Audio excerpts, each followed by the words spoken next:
네, 오늘의 말씀의 주제는 돌봄입니다. 돌봄은 관심을 가지고 보살피는 행위인 것이죠. 또 신체적으로나 정신적으로나 또 경제적으로 도움이 필요한 이들의 회복을 위해 돕는 행위가 돌봄입니다. 본문에서는 성도 간에 연약한 자를 돌보는 사례가 나오는데요. 우리 34절에서 35절 말씀을 함께 읽어보겠습니다. 그 중에 가난한 사람이 없으니 이는 밭과 집 있는 자는 팔아 그 판 것의 값을 가져다가 사도들의 발 앞에 두매 그들이 각 사람의 필요를 따라 나누어 줌이라. 성도들이 밭과 집을 판 값을 가져다가 이 사도를 통해서 가난한 자들, 약자들에게 필요에 따라서 나눠줍니다. 그래서 가난한 자가 없었다라고 기록하고 있습니다. 당시 성도들에게서 이 경제적 돌봄을 보게 됩니다. 당시 성도들이 이 주머니에 있는 돈, 그러니까 여유 있는 돈을 사용해서 옆에 있는 성도들을 돌보았다면 이 말씀을 마주하고 우리에게는 부담이 좀 덜할 것 같아요. 그런데 당시 성도들은 주머니에 있는 여윳돈이 아니라 땅을 팔고 또 집을 팔아서 그렇게 성도들을 돌보았다라는 말씀은 어쩌면 우리에게 큰 부담이 되는 것 같습니다. 왜냐하면 우리도 뭔가 팔아야만 될 것 같거든요. 제가 20대 때 알바를 했습니다. 알바를 해서 갖고 싶었던 시계를 거금 50만 원 주고 샀습니다. 이 시계는 이제 빛을 보면 충전이 되는 시계예요. 그래서 시계 밥 준다고 밖에 산책에 나가고 또 그리고 이 실내에 들어오면 배가 고플까봐 볕이 잘 드는 이 창가에다가 식탁을 차려줬습니다. 그리고 이 볕이 좋을 때면 밖에 나가서 밥 줄 생각이 먼저 들더라고요.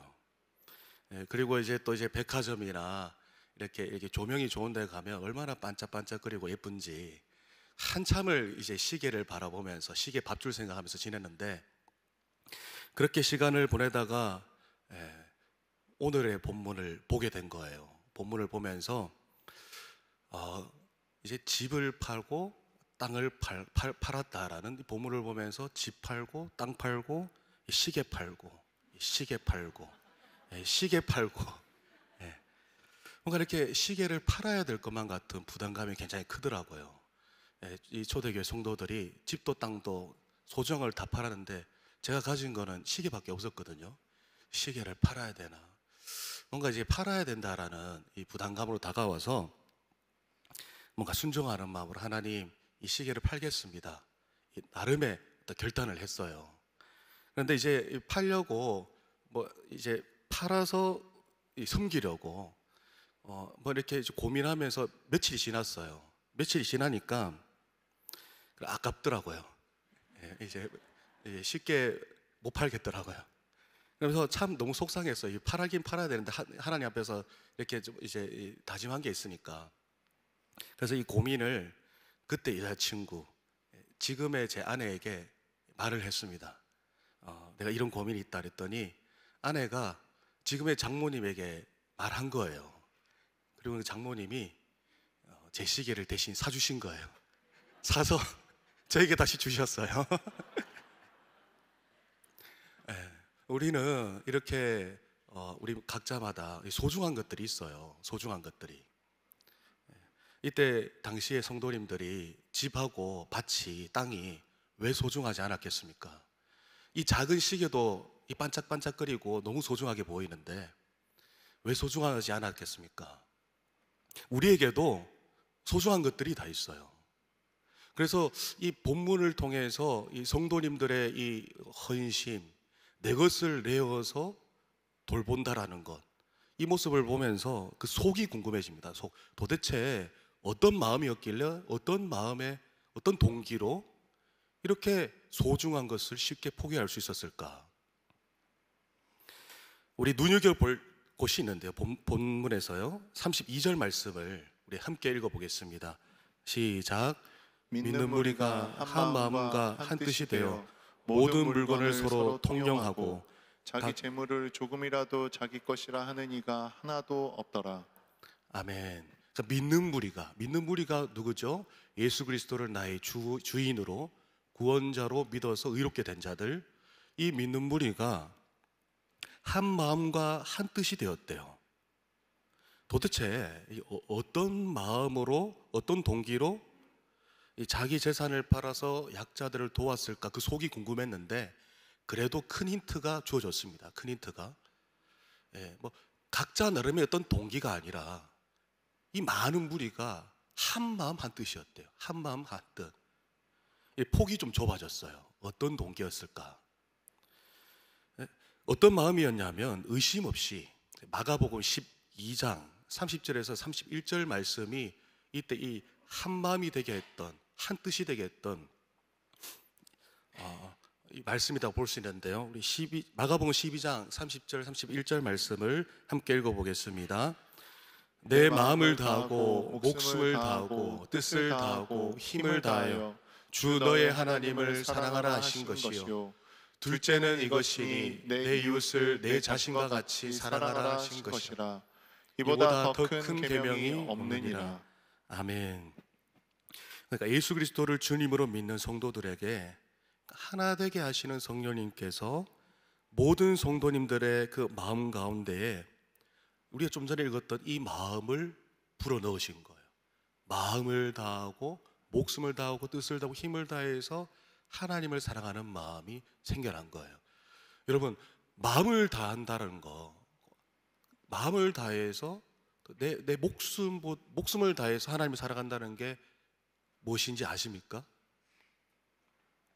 그리고 뜻을 다하고 힘을 다해서 전 힘으로, 전 의지로 하나님을 사랑한다는 게 뭔지 아십니까? 저도 잘 모릅니다. 다만 저와 여러분들이 그래도 하나님 앞에 서기 전까지는 좀 깨달을 수 있는 은혜가 주어졌기를 소망합니다. 다만 최소치는 이거예요. 최소치, 하나님을 마음 다해 목숨 다해 뜻을 다해 힘을 다해 사랑한다는 것은 무엇일까라고 고민해 봤을 때 자기 부인입니다. 자기 부인. 마음을 다해 하나님을 사랑하는 것, 내 마음에 그 무엇보다도 하나님을 사랑하는 거예요. 마음의 우상들을 멀리하고 우상과 싸우고 제거합니다. 목숨을 다해, 가장 소중한 게 목숨만한 게, 우리 목숨보다 더 귀한 게 뭐가 있겠어요? 근데 내 목숨보다도 하나님을 더 귀히 여기는 거죠. 하나님을 위하는 것이죠.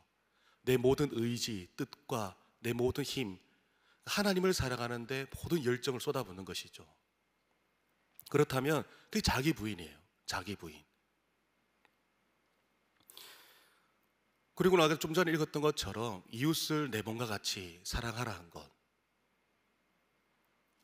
이렇게 이처럼 하나님을 사랑하고 자기 부인이 되어지는 사람에게 이웃을 내 몸과 같이 사랑할 수 있는 자기 부인이 되어집니다.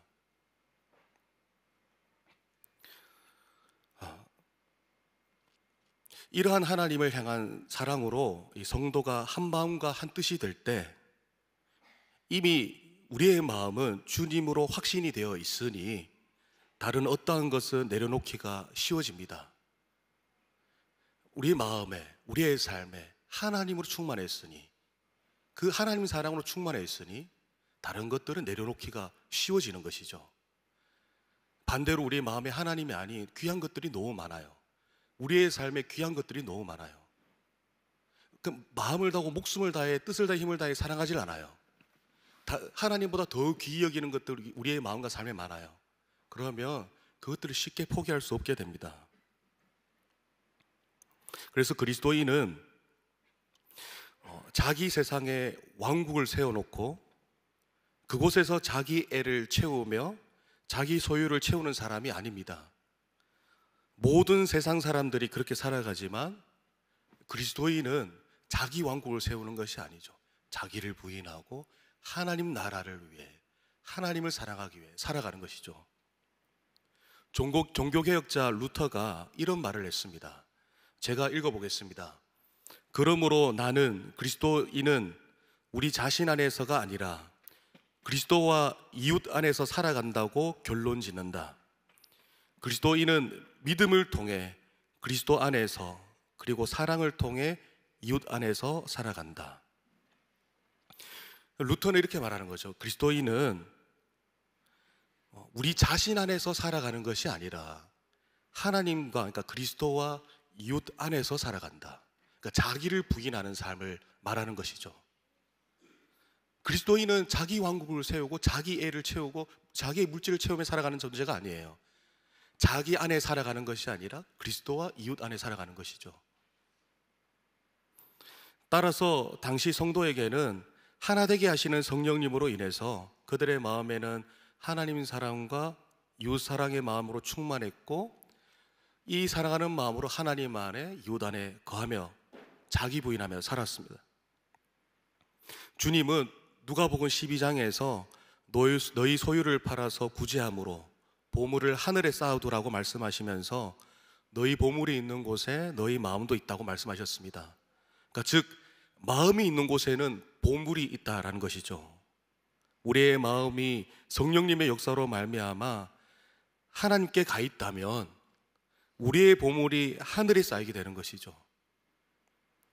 사랑하는 성도 여러분, 하나님을 마음 다해 사랑하기에 오직 하나님과 이웃을 섬기는 것이 좀 더 쉬워지기를, 자기 부인하는 것이 좀 더 쉬워지기를, 또 가장 소중한 목숨보다 하나님을 사랑하기에 어떤 것이라도 내려놓기가 쉬워지기를 바랍니다.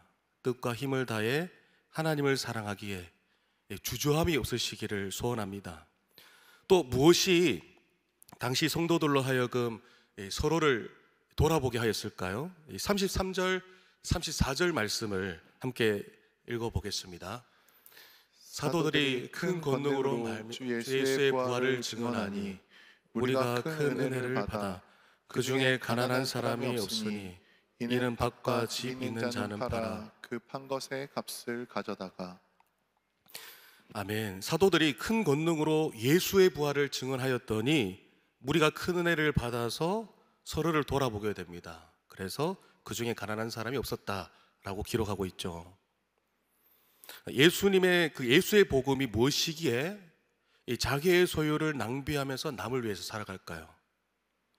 예수님은 십자가에서 우리를 위해서 자신의 피를 소비하셨습니다. 이 자신의 생명을 소비하셨습니다.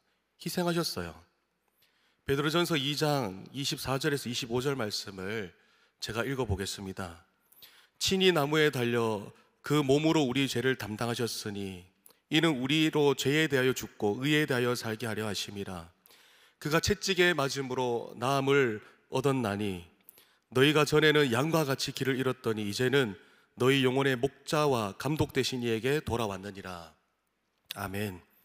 그러니까 우리의 죄 문제를 해결하여 의롭다 하시려고 주님께서는 자신의 거룩한 몸을 소비하셨습니다. 그리고 주님이 채찍에 맞음으로 우리의 문제와 우리의 질병이 나음을 입었습니다. 사랑하는 성도 여러분, 우리는 어떻게 생명을 얻었습니까? 우리는 어떻게 죄 용서를 받았습니까? 또 우리는 어떻게 병이 나았고 어떻게 저주에서 해방되었습니까? 어떻게 우리는 배골치 않고 먹고 살게 되었습니까? 주님께서 십자가에서 끝까지 우리를 돌보셨기 때문에, 자신이 있는 전부를 내어 놓으면서까지 우리를 돌보셨기 때문에 우리가 이 모든 것을 누릴 수 있게 되었다는 것이죠.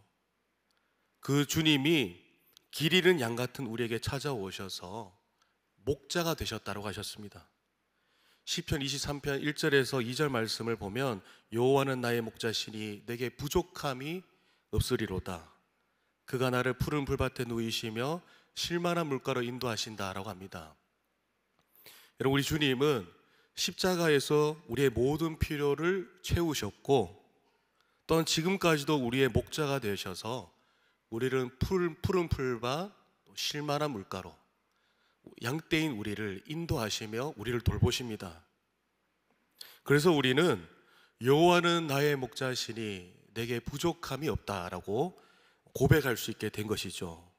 이러한 돌봄을 받은 우리에게 주님은 당신께서 우리를 돌보셨던 것처럼 주님은 우리에게 이웃을 내 몸과 같이 사랑하라며 이웃을 돌보라고 말씀하셨습니다.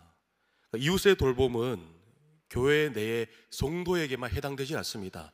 우리 가정에, 그리고 또 우리 직장에서 우리를 가장 괴롭게 하는 사람들까지도, 그런 원수까지도 이어져야 합니다. 그 근거가 어디에 있냐면 마태복음 5장 43절에서 45절 말씀에 있는데요, 제가 읽어보겠습니다. 또 내 이웃을 사랑하고 내 원수를 미워하라 하였다는 것을 너희가 들었으나 나는 너희에게 이르노니 너희 원수를 사랑하며 너희를 박해하는 자를 위하여 기도하라. 이같이 한즉 하늘에 계신 너희 아버지 아들이 되리니 이는 하나님이 그 해를 악인과 선인에게 비추시며 비를 의로운 자와 불의한 자에게 내려주심이라. 아멘.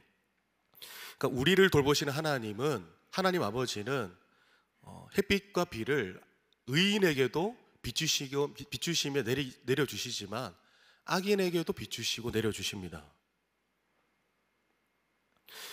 그러니까 모든 사람들을, 악인이나 선인이나 모든 사람들에게 일반 은총을 베푸시는 분이 우리 하나님 아버지세요. 그러므로 예수님은 우리에게 우리의 원수마저도 사랑하라 라고 말씀하시면서 그럴 때 하늘에 계신 너희 아버지 아들이 된다라고 말씀하셨습니다. 그러니까 우리의 돌봄의 영역은 어디까지입니까? 우리 성도를 넘어서서 우리 가정에나 직장에나 우리를 지나가는 이웃들까지, 우리를 가장 괴롭게 하는 원수들까지도 사랑의 대상, 돌봄의 대상이 된다는 것이죠. 하나님 아버지께서도 그렇게 악인들을 돌보시는 분이시기 때문에 우리 주님은 이웃을 사랑하라, 원수도 사랑하라, 우리에게 이 돌봄의 소명을 주신 것입니다. 루터는 이렇게 말을 합니다. 우리에게 일용할 양식을 주옵시고라고 기도할 때 하나님은 그분이 이스라엘 백성에게 만나를 주셨을 때처럼 직접 응답하지 않으시고 농부와 제빵업자의 일을 통해 응답하신다. 의로운 사람과 불의한 사람에게, 신자와 불신자에게 똑같이 관대함을 베푸신 하나님은 평범함 혹은 심지어 가장 비천한 사회적 기능들과 신분들 속에 자신을 숨기신다. 하나님이 젖자는 하녀의 소명을 통해 몸소 젖소의 젖을 짜신다. 루터가 말인데요, 우리가 모든 그리스도인들이 기도하죠. 우리에게 일용할 양식을 주옵소서. 일용할 양식을 우리 모든 그리스도인들이 구합니다. 그런데 하나님께서 예전처럼 직접적으로 하늘의 만나를 내려서 공급하지 않으세요. 하나님은 우리 사람을 통해서 일용할 양식을 공급하십니다. 사람을 통해서 공급하세요. 그렇기 때문에 심지어 이 젖소의 젖을 짜는 사람을 통해서 공급하실 때면 루터의 표현을 하면 하나님께서 직접 젖소의 젖을 짜신 것이다 라고 표현하고 있습니다. 사랑하는 성도 여러분, 저와 여러분이 모든 그리스도인의 기도에 응답이 되어지길 원합니다. 모든 그리스도인들이 일용할 양식을 달라고 기도하는데 우리가 돌봄의 행위를 통하여서, 다른 인들의 필요를 공급함을 통하여서 우리가 그 기도에 응답이 되어지길 원합니다. 하나님께서는 사람을 통해서 응답하시고 일하시는 것이죠. 이렇게 돌보며 살아가는 자에게는 어떠한 유익이 있을까요? 이 본문에 의하면 가난한 자가 없었더라. 그러니까 공동체가 세워집니다. 우리가 돌보며 살아가는 삶은 건강한 공동체를 세워갑니다. 우리 부모교에 많은 성도님들이 있는데 우리 많은 성도님들이 서로를 이제 돌본다면 우리 얼마나 건강한 공동체로 세워질 수 있겠습니까? 또 다른 우리 개인에게는 어떤 유익이 있을까요? 마태복음 24장 45절 말씀을 함께 읽어보겠습니다. 시작. 충성되고 지혜 있는 종이 되어 주인에게 그 집 사람들을 맡아 때를 따라 양식을 나눠줄 자가 누구냐? 주님은 이 말씀을 언제 하셨냐면 이제 주님의 재림에 대해서 말씀하시다가 주님의 재림의 때가 임박했다. 그러니까 이 마지막 때에 너희는 이렇게 살아야 한다라고 말씀하시면서 하신 말씀이에요. 그러니까 마지막 때는 어떻게 살아야 되는가? 충성되고 지혜 있는 종이 되어서, 충성되고 지혜 있는 종이 누구냐면 주인에게 그 집 사람들을 맡아서, 그러니까 하나님 아버지의 집의 사람들을 맡아서 때를 따라 양식을 나눠주는 사람이 충성되고 지혜 있는 종이다. 이 양식은 뭐 우리 영적인 양식, 복음이 될 수도 있겠고, 그 사람이 실제적인 필요가 될 수도 있겠죠. 그러니까 이처럼 복음과 또 실제적인 필요를 이 하나님께 속한 사람들의 돌본다면 하나님께서 이러한 것을 주시겠다 약속하시는데요. 마태복음 24장 46절 47절 말씀을 함께 읽어보겠습니다. 시작. 주인이 올 때에 그 종이 이렇게 하는 것을 보면 그 종이 복이 있으리로다. 내가 진실로 너에게 이르노니 주인이 그의 모든 소유를 그에게 맡기리라. 아멘. 주인이 다시 오실 때 이렇게 누군가를 돌보며 하나님께서 속하신 사람들에게 이 돌봄의 소명을 받아서 양식을 나누며 실제적인 필요를 나누며 살아가는 사람에게는 복이 있으리라, 복이 있으리로다 라고 말씀하십니다.